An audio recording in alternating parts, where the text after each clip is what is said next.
Quando levanto bem de manhã cedo, os passarinhos eu ouço cantar.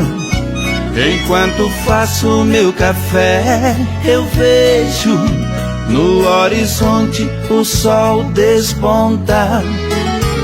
Assim começa mais um novo dia, que para mim é como renascer. Olho pro céu e choro de alegria em ver que Deus me permitiu viver. Vejo que Deus é mesmo poderoso, é o autor de toda a criação. Aqui na roça nunca estou sozinho, pois Ele vive